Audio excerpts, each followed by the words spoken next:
Bulatkan tekad, kuatkan hati, negeri ini memanggilmu kawan. Belajar, bergerak, berbagi untuk negeri, guru penggerak majukan pendidikan. Guru penggerak menghamba pada murid, kreatif rancang pembelajaran. Hargai potensi, tingkatkan prestasi, lahirkan profil pelajar Pancasila. Belajar, bergerak, berbagi untuk negeri, kita menjalin kolaborasi. Belajar, bergerak, berbagi untuk negeri, demi bakti pada Ibu Pertiwi.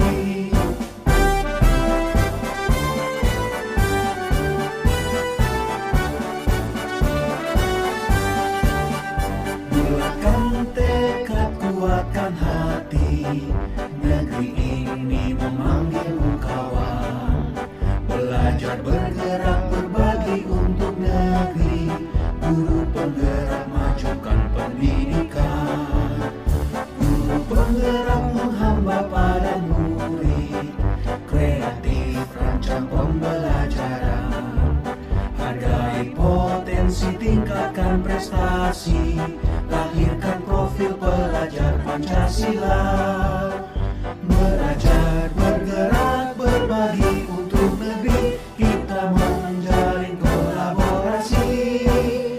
Belajar, bergerak, berbagi untuk negeri, demi bakti pada Ibu Pertiwi.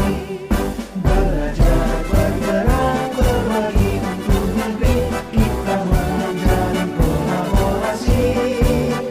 Belajar, bergerak, berbagi untuk negeri, demi bakti pada Ibu Pertiwi. Demi bakti pada Ibu Pertiwi.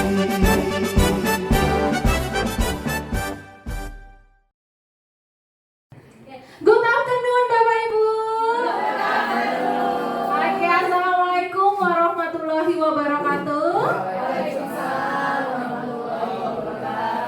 Alhamdulillah Bapak Ibu, terima kasih sudah meluangkan waktu hadir di sini dalam rangka diseminasi budaya positif yang akan dibawakan oleh teman-teman calon guru penggerak kita yang luar biasa. Tepuk tangan Bapak Ibu. Baiklah Bapak Ibu, sebelum nanti akan dimulai paparan dari rekan-rekan CGP kita yang akan dibawakan oleh Ibu Pepi Tri Lestari, Ibu Donatari Samerina, dan Ibu Aisyah, saya ada pantun supaya menambah semangat lagi Bapak Ibu. Iya, Ibu beli batik bermotif-motif.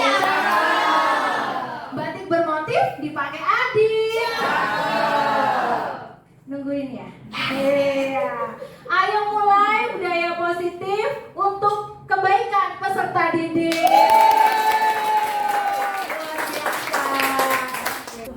Luar biasa. Kebutuhan manusia. Iya. Kepada Ibu Danata Risa, oh ya kita panggil Ibu Risa dengan semangat. Kalau saya bilang Ibu Risa, kalian boleh berteriak luar biasa, seperti itu ya Bapak Ibu ya. Alhamdulillah, Ibu Risa luar biasa. Oke, beri tepuk tangan yang meriah untuk Ibu Risa Samerina. Iya, silahkan Ibu. Baik, terima kasih Bapak Ibu semuanya. Selamat sore, salam sehat dan bahagia untuk kita semua. Tabi Pun. Ya.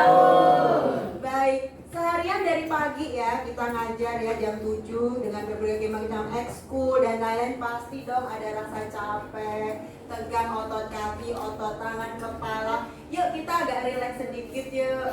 Sambil nyanyikan gini ya, nanti kita ini merilekskan teman-teman, membantu teman-teman rileks ya, memijit. Tapi pakai gini, nyanyi dulu.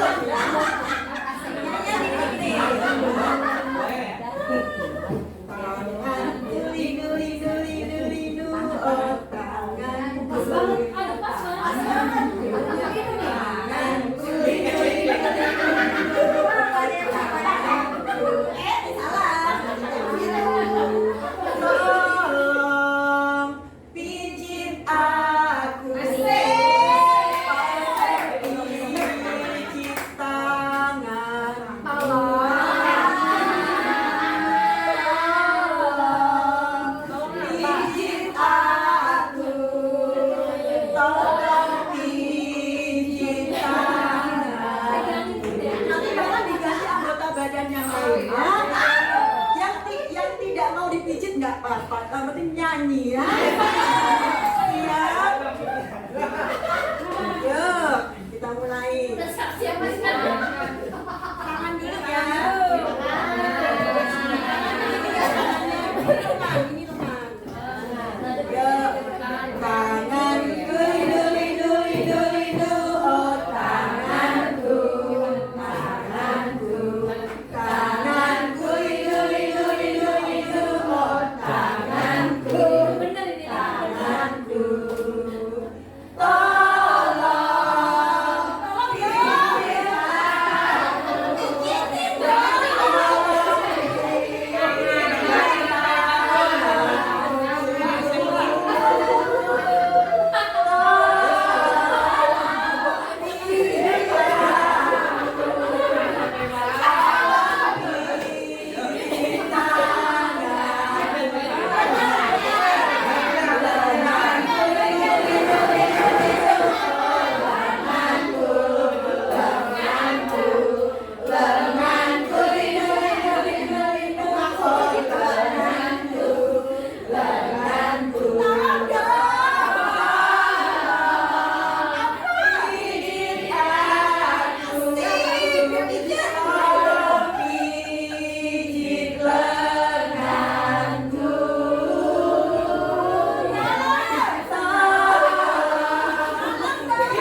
Jadi pada pertemuan sore hari ini di sini saya akan berbagi apa yang saya pelajari bersama teman-teman CGP lainnya di modul yang sekarang ini, yaitu tentang budaya positif. Yang salah satu budaya positif itu apa ya?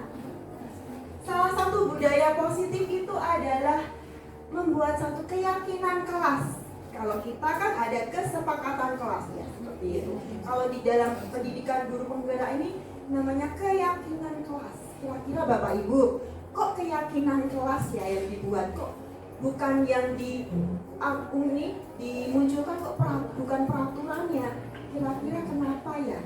Kok keyakinan kelas? Kira-kira kenapa? Keyakinan kelas mana? Oh iya, silakan Bu Desi. Ya, saya coba ya Bu ya. Kalau salah mohon diberi masukan teman-teman. Ya, kenapa keyakinan kelas bukan peraturan? Karena hal-hal yang sudah dibuat itu kalau diyakini dengan hati tentu dan pikiran tuh yakin, maka dia akan melakukannya tanpa paksaan. Makanya keyakinan. Jadi yakin betul bahwa tertib atau mendengarkan guru saat mengajar itu menjadi keyakinannya. Pasti saat gurunya mengajar dia akan melakukannya tanpa dipaksa. Begitu Bu. Luar biasa. Keyakinan kelas kok bukan peraturan. Namanya saja keyakinan ya. Keyakinan itu sesuatu yang memang dari dalam kita, dari diri seseorang. Seperti kita meyakini sesuatu sehingga kalau disuruh di luar dari keyakinan kita nggak mau, karena kita dari dalam kita udah percaya itu. Nah itu kenapa yang lebih di sini tekankan adalah keyakinan kelas ya. Sedangkan kalau peraturan, namanya saja peraturan, bukan dari dirinya, tetapi mungkin dari sekolahnya, dari dalam, dari luar dirinya. Jadi salah satu untuk membentuk budaya positif ini diperlukan adanya satu motivasi yang dari dalam diri ya. Itu akan bertahan lebih lama seperti itu. Jadi keyakinan kelas atau kalau kita lebih familiar dengan kesepakatan kelas ya. Keyakinan kelas ini guru berperan dalam mewujudkan terbentuknya keyakinan kelas. Jadi keyakinan kelas itu tidak muncul tiba-tiba ya. Keyakinan kelas itu ada karena dibuat oleh orang-orang individu yang ada di situ. Jadi itu ada guru, ada murid ya. Jadi ini dibuat secara bersama-sama ya. Kemudian keyakinan kelas itu berupa pernyataan universal yang mudah diingat, dipahami dan diterapkan dalam lingkungan kelas. Nah, sekarang saya berharap Bapak Ibu bisa berbagi ya. Pasti semua kelas Bapak Ibu sudah punya keyakinan kelas yang dibuat bersama-sama murid, karena di awal tahun ajaran kan kita sepakat bahwa semua kita mengajak murid-murid untuk membuat keyakinan kelas ini ya. Bisa dibagikan, di-sharingkan ke kita contoh keyakinan kelas yang Bapak Ibu dan murid sepakati. Satu Bapak, nanti yang lainnya menambahkan ya, banyak. Misalnya apa? Keyakinan kelas. Dan tolong dibuat alasannya kenapa ya. Silakan Bu Puri. Ya, izin berbagi Bapak Ibu. Jadi di kelas kami, saya dan Pak Imam membuat keyakinan kelas. Salah satunya adalah menjaga kebersihan dan ketertiban kelas. Nah, kenapa hal ini dibuat menjadi suatu keyakinan? Karena menurut kami untuk menciptakan suasana kelas yang enak, nyaman itu adalah yang pertama adalah menjaga kebersihannya. Karena terkadang anak-anak itu ketika membuat kegiatan pembelajaran yang bersifat protokol itu akan banyak ketinggalan sampah. Nah, untuk menjaga kebersihan itu, makanya di depan kelas itu sudah disiapkan tempat sampah sesuai dengan jenis sampahnya.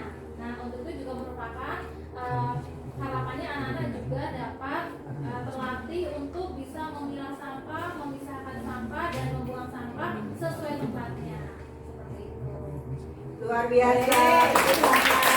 Jadi Bu Puri membuat kesepakatan kelasnya itu karena ada satu nilai yang ingin ditunjukkan, yaitu kebersihan ya, kebersihan. Luar biasa. Ada lagi Bapak Ibu yang mau berbagi? Silakan Bu Afifah. Oke, ikut apa Bapak Ibu? Kalau di kelas saya sendiri bersama dengan Rizkina, itu keyakinan kelasnya salah satu poin yang paling kami sepakati yaitu ketika orang lain berbicara harus dihargai, gitu. Mau temannya saat presentasi ataupun gurunya saat sedang berbicara. Karena kebanyakan kalau kelas solo kan masih suka main, ketika gurunya menjelaskan ada yang main sendiri, ngobrol sendiri di belakang, membuat diskusi, sehingga kami membuat kesepakatan itu bersama sekaligus.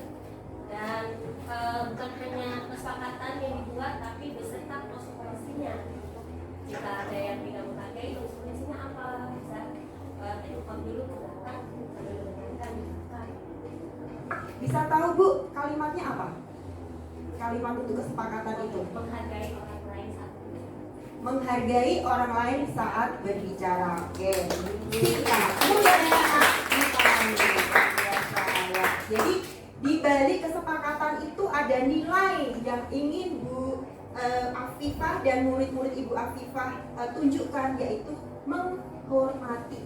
Ya, oke. Ada lagi Bapak Ibu yang mau berbagi keyakinan kelas yang dibuat dengan murid-muridnya? Silakan. Silakan Bu Aisyah. Kalau di kelas saya yang pertama menjadi pendengar yang baik. Itu yang pertama menjadi pendengar yang baik. Untuk yang kedua baru hidup bersila, karena itu masih kelas 1 masih kesepakatan ya Bu ya. Yang kesepakatannya hidup bersila saat sudah duduk di circle-an. Dan yang ketiga menyayangi sesama, seperti itu. Jadi yang pertama yang menjadi pendengar yang baik yang sudah menjadi keyakinan kelas. Menjadi pendengar yang baik. Luar biasa, tepuk tangan. Bu Aisyah, nilai yang ingin dituju dengan menjadi pendengar itu apa Bu yang baik? Menghargai sesama, saling menghargai. Menghargai, menghormati ya, luar biasa. Terima kasih Bapak Ibu untuk sharingnya ya. Jadi memang pembentukan keyakinan kelas itu memang akan tujuan dari pembuatan keyakinan kelas akan lebih bisa sesuai tujuannya ya, jika memang melibatkan semuanya dalam komunitas itu. Dan bagaimana biasanya keyakinan kelas itu wujudnya sifatnya abstrak. Coba Bapak Ibu ingat lagi keyakinan kelasnya. Itu keyakinan kelas yang sudah disepakati itu sesuatu yang konkret atau abstrak? Mendengar yang baik. Iya, abstrak ya. Buat anak kelas kecil mungkin susah. Jadi perlu dibuat lebih konkret dengan contoh-contoh yang real dalam sehari-hari bisa mereka lakukan. Yang kedua berupa pernyataan universal, mudah dipahami bahasanya, ya, singkat, padat, jelas.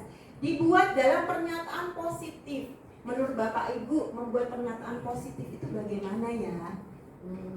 Itu Bu, Desi. contohnya itu menggunakan kalimat positif, jadi menghindari kata tidak atau jangan atau dilarang. Karena otomatis biasanya kalau anak ada misalnya jangan berisik ya, yang diingat hanya kata berisiknya, jangannya dilupakan. Maka mungkin seperti Bu Ais tadi atau Bu Afifah tadi, menghargai saat orang berbicara itu seperti jangan berisik, atau menjadi pendengar yang baik itu kata positif dari jangan berisik begitu. Luar biasa, jawabannya benar sekali. Jadi pernyataan positif itu menghindari kata-kata negatif, tidak, jangan, dilarang, ya. Kemudian pembentukan keyakinan kelas lainnya yaitu sedikit saja, jangan banyak-banyak sampai 50. 3 sampai 7 saya rasa udah cukup. Yang penting apa? Yang penting anak paham, anak bisa ingat, itu sudah bagus begitu ya. Dan kesepakatan kelas, keyakinan kelas ini bisa kok direvisi karena mungkin dalam perkembangannya, oh si anak sudah mulai nih tumbuh dengan sendirinya nilainya menghormati, mungkin beralih ke nilai lainnya seperti itu ya. Jadi sedikit saja Pak Ibu ya. Kemudian keyakinan kelas itu sesuai dengan kondisi kelas atau sekolah sehingga mudah diterapkan. Iya, harus kontekstual apa yang memang diperlukan oleh kelas Bapak Ibu. Jangan nyontek kelas lain kok ada yang ini ya ikutan, padahal itu tidak terjadi di kelas ya. Sekarang kalau Bapak Ibu tahu nggak bahwa keyakinan kelas ini ada yang diperjualbelikan, poster keyakinan kelas itu ada, silakan browsing, ada ya. Menurut Bapak Ibu itu bisa diterapkan nggak kalau kayak gitu? Enggak dong. Ya. Ini aneh tapi nyata ya. Tapi saya juga tahu karena saya tahunya dari pendidikan guru penggerak ini. Ternyata ada loh online jualnya. Wah, tapi karena kita sudah tahu ya cara membuat ini, saya yakin kita bisa membuatnya sesuai dengan kondisi situasi kelas kita. Kemudian yang terakhir, semua warga kelas atau sekolah dilibatkan. Iya, benar sekali. Kalau hanya guru saja, nantinya mungkin murid terpaksa untuk melakukan keyakinan kelas itu. Seperti itu. Jadi semua dilibatkan untuk membuat keyakinan kelas. Sampai di sini ada yang mau ditanyakan, ada yang bingung? Silakan. Saya beri waktu untuk mengungkapkan atau sharing, boleh sharing. Karena sudah membuat kesepakatan keyakinan kelas ini, kemudian ada hasil yang nampak mungkin di kelas Bapak Ibu, silakan dibagikan untuk teman-teman yang lain supaya bisa tahu ya, bisa belajar, saling belajar. Oke Bu Desi, Saya mau sharing sekaligus nanya ini sebenarnya. Jadi saya ini kan mengajar beberapa kelas ini. Nah biasanya kalau di kelas kecil ini sebelum masuk ke pelajaran saya, kami buat keyakinan kelas gitu ya. Nah biasanya saat membuat keyakinan kelas itu kebanyakan anak-anak secara natural mengucapkan kalimat negatif. Misalnya apa yang kita yakini ini biar kelas kita nyaman. Oh jangan berisik Bu, jangan berisik gitu misalnya. Atau oh nggak boleh lari-lari Bu, nggak boleh lari-lari di kelas gitu. Nah apakah itu dikembalikan lagi ke murid untuk mengucapkan kata-kata yang positif, atau bolehkah guru itu memberikan masukan dulu, oh jangan berlari-lari berarti harus apa ya, harus berjalan, baik berarti berjalan di dalam kelas gitu. Bolehkah seperti itu Bu? Karena yang saya lakukan mancingnya lewat situ. oke, terima kasih Bu Desi. Ini sebenarnya juga masukan ya. Jadi bagaimana kita membuat keyakinan kelas di kelas-kelas kecil yang memang mereka belum bisa spontan mengungkapkan apa yang harus dilakukan gitu. Jadi memang apalagi anak-anak TK, jadi itu penting sekali memberi stimulus gitu ya, pertanyaan pemantik gitu ya. Jadi sah-sah saja Bu begitu. Yang penting apa? Keyakinan kelas nanti dipahami oleh si anak kelas 1 tadi gitu ya. Mereka ngerti cara melakukannya dan mereka juga paham kenapa kok nggak boleh. Kan itu nanti tujuan akhirnya kan. Selama proses ya kita sesuaikan dengan kondisi kelas. Seperti itu yang bisa saya tanggapi ya. Mudah-mudahan bisa diterima. Ada lagi Bapak Ibu? Kalau tidak nih ya, ada satu ini seperti pertanyaan ya. Tolong Bapak Ibu analisa. Kira-kira dari keyakinan kelas yang saya tampilkan ini ada nilai apa yang ingin dituju? Ya.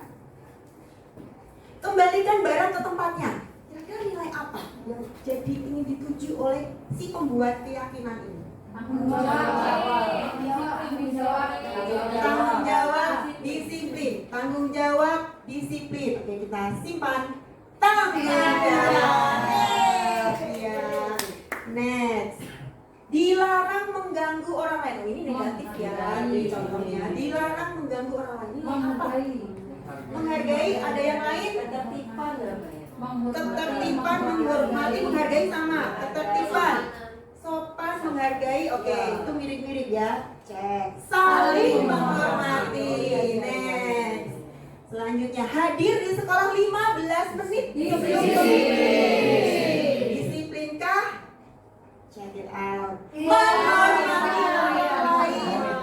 Komitmen menghormati yang Bapak Ibu guru, apalagi kalau kita diundang rapat, diundang ke acara-acara, hadir, masa terlambat? Kalau terlambat kan itu artinya kita kurang menghargai yang mengundang kita. Dan komitmen, salah satunya komitmen untuk disiplin tepat waktu tadi.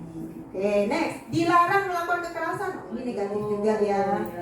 Dilarang melakukan kekerasan. Kasih sayang, ada lagi?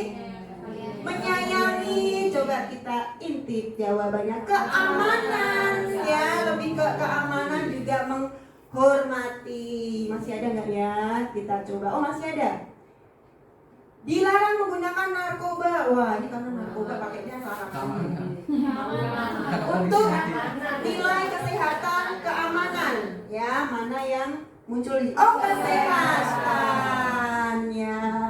Lebih ke kesehatan yang diutamakan. Bergantian atau menunggu giliran? Kesabaran, menghormati orang lain.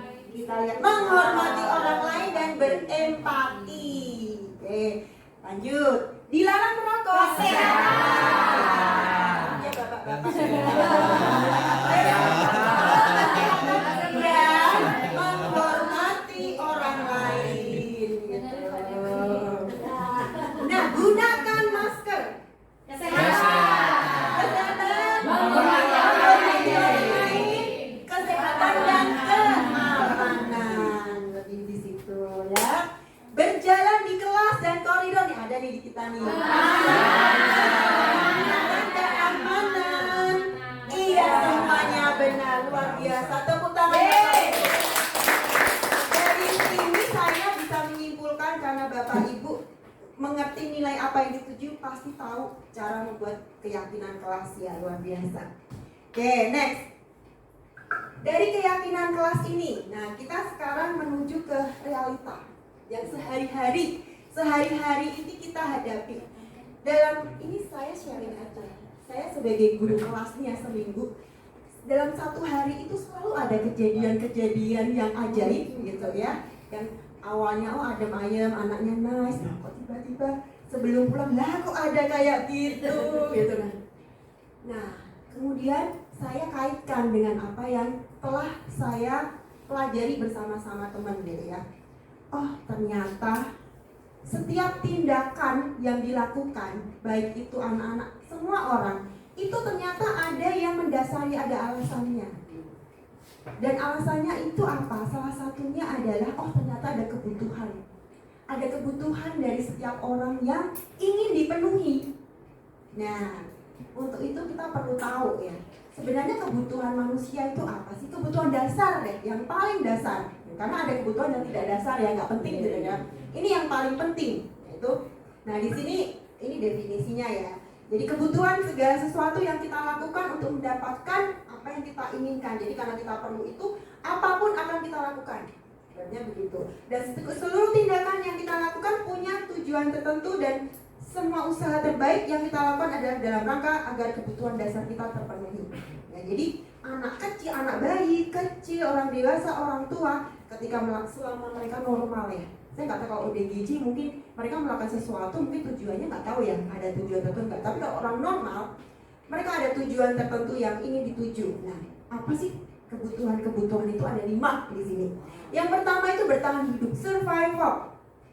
Apa saja ya yang membuat kita hidup, membuat kita bisa bertahan hidup, yaitu makan, pakaian, tempat tinggal, rasa aman. Jadi bisa secara psikologis juga, bukan hanya secara jasmani.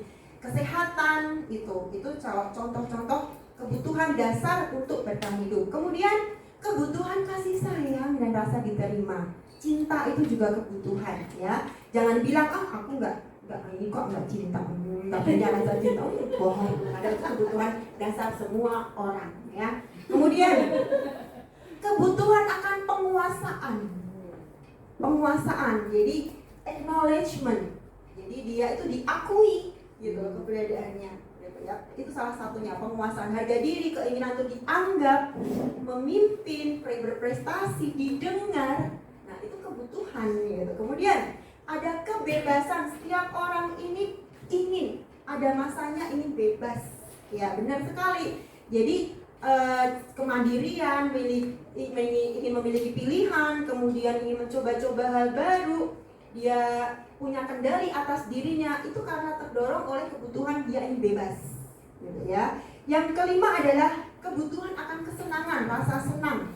Jadi sah-sah aja kalau orang itu senang-senang dong, misal piknik, itu senang karena itu memenuhi kebutuhan dasar dia gitu ya. Bermain, jadi humor, dia bisa tertawa gitu. Itu kebutuhan dasar yang memang harus dipenuhi semua individu gitu. Jadi 5 ini tolong ini diingat-ingat ya Bapak Ibu, karena ini yang bisa kita jadikan bahan menganalisa tindakan khususnya perilaku murid-murid kita, atau bisa juga menganalisis perilaku teman kita atau pasangan hidup kita ya. Saya juga menganalisinya melalui ini juga, pasangan hidup saya. Nah, ini satu pertanyaan pematik. Ada kasus, saya bacakan saja karena kecil ya. Ini ceritanya di kelas. Ibu Ambar, guru wali kelas 2A di SD Pelita Hati, sedang bingung menghadapi ulah salah satu murid di kelasnya, namanya Doni. Gak ada Doni untuk di sini ya. Beberapa anak di kelas 2A telah datang padanya dan mengeluhkan soal Doni yang seringkali minta bekal makan siang ke teman-temannya dengan paksa. Nah, jika Bapak Ibu sebagai Ibu Ambar nih, menurut Bapak Ibu kira-kira alasan Doni melakukan itu apa ya? Soalnya tadi tahu nih. 1, lapar, kebutuhan untuk bertahan hidup. 1, ada lagi kekuasaan. Oke. Kekuasaan Ibu bisa tolong lebih jelaskan? Ingin orang lain harus patuh sama dia. Oke. Paksa itu. Kekuasaan, penguasaan tadi. Ada lagi? Tadi Bu Ria menyebutkan sesuatu. Ya mungkin dia tidak dibekali sama dengan teman-temannya, jadi kepengen nih kok beda ya. Bekalnya iya tidak dibekali. Itu saja pengen. Oh iya iya. Ada dua ada. Oke ya, karena ini bekal kayak temennya, jadi bekal itu aja. Oke, ada lagi? Kebutuhan apa lagi? Survival ada, penguasaan ada. Oke, ini jadi dalam satu kasus belum tentu ya. Kalau ini tuh hanya soal masalah survival aja. Tapi setelah kita diskusi dengan anaknya, banyak temuan nih. Yang pertama memang ada karena ini terjadi karena memang lapar, memang dia tidak punya makanan, kita skip ya.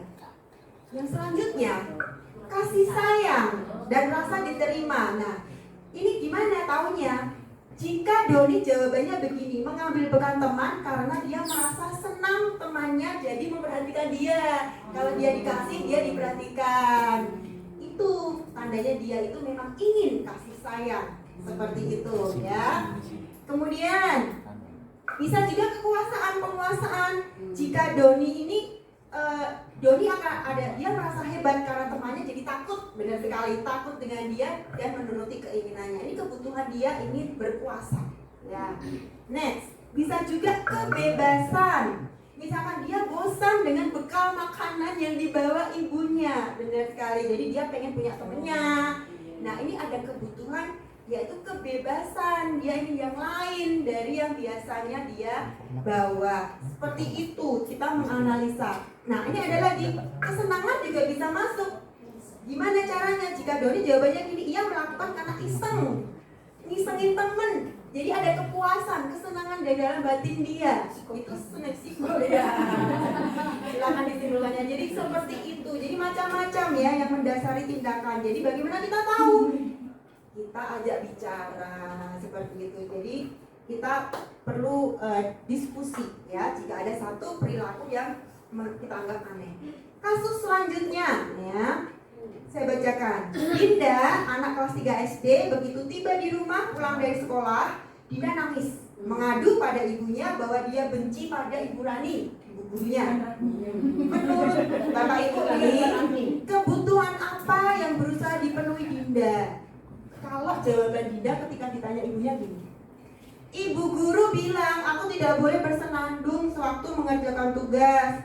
Katanya kelas harus tenang, tidak ada suara. Kan nggak seru jadinya. Nah ini kira-kira dia butuh apa? Kesenangan. Kesenangan atau kebebasan ini kebutuhan yang berbeda. Kesenangan. Senang atau bebas? Kesenangan. Tidak seru. Kesenangan. Jadi senang ya. Kemudian ibu guru tidak menyapaku hari ini padahal aku udah pakai jepit rambut yang baru. Sayangkah? Benar sekali. Next nih. Aku bosan masa belajarnya gitu-gitu aja, dengerin ibu guru aja. Kebebasankah? Ya, benar. Ini. Aku sebel gambarku tidak rapi, malah ibu guru nunjukin ke teman-temanku di depan kelas. Penguasaan kan? Diri ya. Benar. Gitu ya. Jadi kita bisa menganalisa dia tuh butuh apa ya dari jawaban anak-anak atau jawaban siapapun ya. Kita menganalisa pasangan kita. Ini kok hari ini aneh banget. Interview gitu ya. Nah, sekarang ada lagi nih ya kasus ya. Nanti kalau Bapak Ibu punya pengalaman nanti bisa ceritakan ya. Kebutuhan apa yang sedang berusaha dipenuhi oleh anak ini? Bimo, anak TK, ya, selalu berlari keluar kelas menuju jalan raya di depan sekolahnya yang ramai kendaraan. Tingkahnya membuat bu guru namanya Bu Ani bingung, seringkali lari mengejar. Nah, ada beberapa kemungkinan jawaban yang diberikan Bimo. Menurut jawaban Bimo ini, kira-kira kebutuhan Bimo apa? Ibu kejar aku karena ibu guru sayang aku. Kasih sayang dan sayang. Benar sekali. Ya, nih ada nih. Aku hebat kan bisa bikin ibu guru kejar aku. Perasaan kan? Iya benar. Nih, Bimo bilang gini. Aku bosan belajar mewarnai terus jalan kelas. Kebebasan. Iya, sayang. Aku senang main kejar-kejaran dengan ibu guru. Kesenangan. Iya, benar sekali. Gimana? Mudah kan menganalisa perilaku anak? Bapak Ibu ada nggak pengalaman sharing? Ada satu kejadian, kemudian Bapak Ibu kaitkan nih. Ternyata dia berperilaku gitu. Ternyata setelah ini ya, setelah sesi ini, oh iya, benar juga ya. Itu dia butuh itu ternyata teman. Ada nggak? Ada. Silakan. Singkat aja nggak apa-apa. Kalau ada, dibagikan. Boleh pakai inisial, disamarkan namanya kalau nggak mau identitasnya diungkap. Oh iya, Coba sebentar. Bu Ria. Dulu bukan di kelas sekarang, jadi saya punya siswa yang ini selalu mencari perhatian dari gurunya, temannya, sampai teman-temannya semua kesal. Terus saya sempat ajak ngobrol berdua berkali-kali. Karena kebetulan saya kenal dengan keluarganya, kebetulan kakaknya, saya coba kontak untuk kakaknya sendiri. Jadi kenapa sih gitu loh? Kenapa sih kok kayaknya mau dia perhatian yang positif atau yang negatif, sengaja bikin orang emosi, itu sengaja sekali gitu. Kenapa sih? Oh ya, ternyata ya kayak dia kehilangan sosok penting di hidupnya dia. Jadi dia tidak mendapatkan itu. Nah, jadi pelampiasannya itu di sekolah. Jadi gimana caranya temannya, gurunya harus perhatian dengan si dia ini dengan cara yang positif atau negatif. Dia senang, temennya marah itu senang karena berarti temennya merhatiin dia gitu.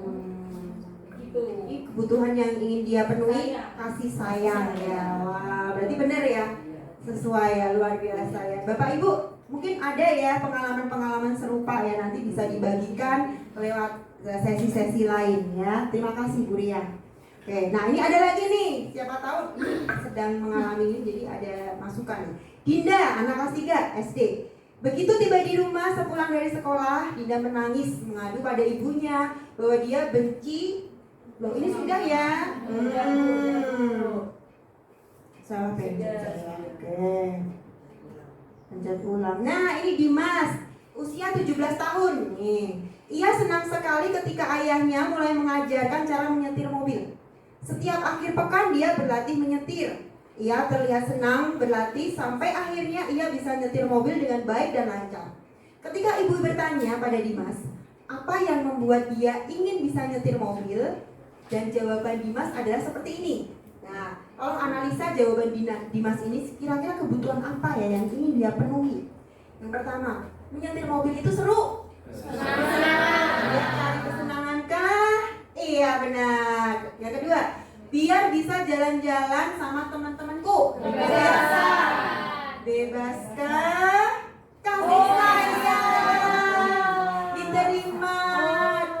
Punya teman, kebebasan kasih sayang dari teman, kan punya banyak teman. Kalau ada mobil, aku merasa bangga dan keren. Penguasaan. Iya, penguasaan. Soalnya aku senang bisa pergi ke tempat yang aku suka. Bebas. Ya, benar sekali. Ya, ini kasus terakhir. Kalau ini panjang sekali, gimana? Mau saya bacakan atau baca sendiri? Boleh ya? Oke, ini tentang anak siswa kelas 10 namanya Irwan. Ia anak pendiam dan pemalu awalnya. Selama jam istirahat ia lebih banyak baca buku di perpustakaan, berdiam diri di kelas. Hari itu, suatu hari, adalah hari technical meeting lomba debat antara SMA yang diikuti oleh tim dari SMA-nya. Tiba-tiba ada kabar bahwa Adit, anak kelas 10 yang didaftarkan mengikuti lomba debat, sakit DB dan dirawat di rumah sakit sehingga tidak bisa menghadiri technical meeting lomba debat di hari itu. Ya. Kepala sekolah bertanya ke guru, siapa yang bisa menggantikan Adit? Guru-guru sepakat merekomendasikan Irwan karena kinerja yang bagus di pelajaran bahasa Inggris dan pengetahuannya luas. Irwan akhirnya menghadiri technical meeting. Setelah itu, ia berlatih berdebat bersama tim debat dan di bawah bimbingan gurunya Pak Franz. Ya. Mereka akhirnya mewakili sekolah dan tim debat SMA-nya menjadi juara umum. Dan sejak saat itu Irwan berubah menjadi anak yang lebih percaya diri, tidak pemalu dan pendiam. Semua murid, guru mengenalnya sebagai Irwan si juara kompetisi debat. Pada jam istirahat banyak menghabiskan waktu dengan teman-temannya, banyak temannya mengelilinginya. Nah, kira-kira dari perubahan perilaku ini ya, kebutuhan dasar apa yang awalnya itu ingin dipenuhi Irwan dan akhirnya dia berubah itu? Awalnya dia diam. Kasih sayang, bisa tolong jelaskan kok bisa ke kasih sayang? Kasih sayang dan rasa diterima itu satu. Oke. Bisa dijelaskan Pak Imam kaitannya kasih sayang dan ini open ended question. Iya, sepertinya kalau dilihat dari cerita tersebut, Iwan itu kurang percaya diri dan itu bisa jadi terjadi karena dia merasa tidak diterima oleh teman-temannya. Mungkin karena dia merasa bahwa dia tidak punya sesuatu hal untuk dibanggakan, maka dia merasa tidak diterima oleh lingkungannya. Maka setelah dia punya prestasi dan teman-temannya mengakui prestasinya tersebut, guru-gurunya mengakui prestasi tersebut, maka dia kemudian berubah. Baik, iya, itu bisa jadi karena dia ingin kebutuhan rasa diterima atau kasih sayang dari orang lain, teman-temannya. Benar sekali. Oke, ada lagi pendapat lain, kebutuhan apa kira-kira yang Irwan itu dulunya belum dapat, akhirnya dia dapatkan setelah dia ikut kompetisi selain itu tadi? Penguasaan kali ya, Bu. Gimana, Bu? Penjelasannya? Itu mungkin penguasaan. Jadi si Irwan ini merasa ingin dihargai karena ini berkenaan dengan harga dirinya.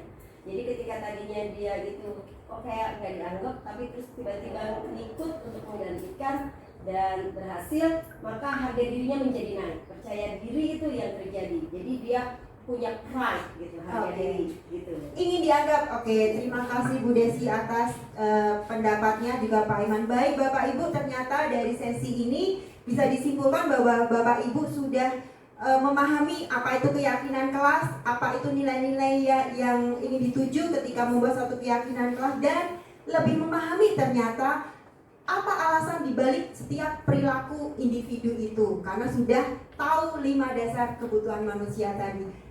Semoga sesi ini, materi ini bisa lebih bermanfaat lagi, bisa diterapkan dalam kehidupan sehari-hari Bapak Ibu dan bisa disebarluaskan ke komunitas yang lebih luas lagi. Terima kasih atas perhatian Bapak Ibu. Mohon maaf jika banyak kekurangan. Saya akhiri. Selamat sore. Terima kasih.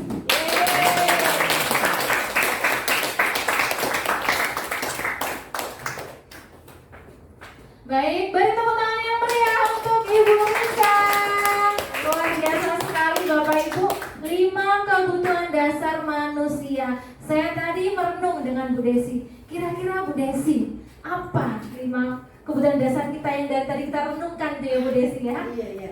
Apakah butuh kasih sayang? Atau bertahan hidup? Iya, seperti itu. Baiklah Bapak Ibu, selanjutnya semakin memanas sekali ya pemaparan berbagi praktik baik yang dilakukan oleh teman-teman guru penggerak kita.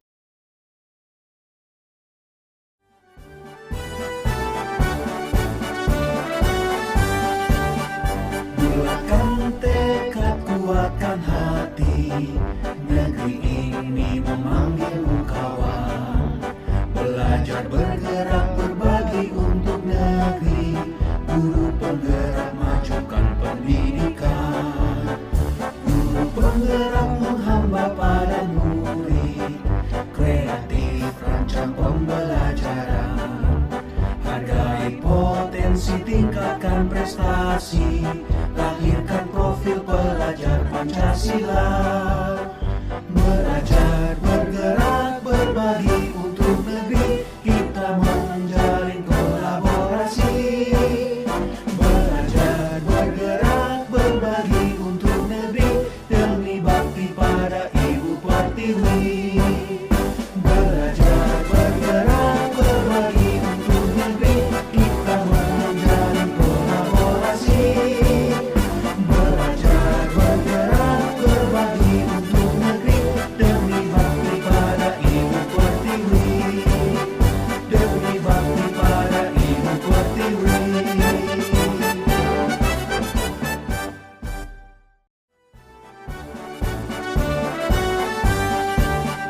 Bulatkan tekad, kuatkan hati, negeri ini memanggilmu kawan. Belajar bergerak berbagi untuk negeri, guru penggerak majukan pendidikan. Guru penggerak menghamba pada murid, kreatif rancang pembelajaran. Hargai potensi, tingkatkan prestasi, lahirkan profil pelajar Pancasila.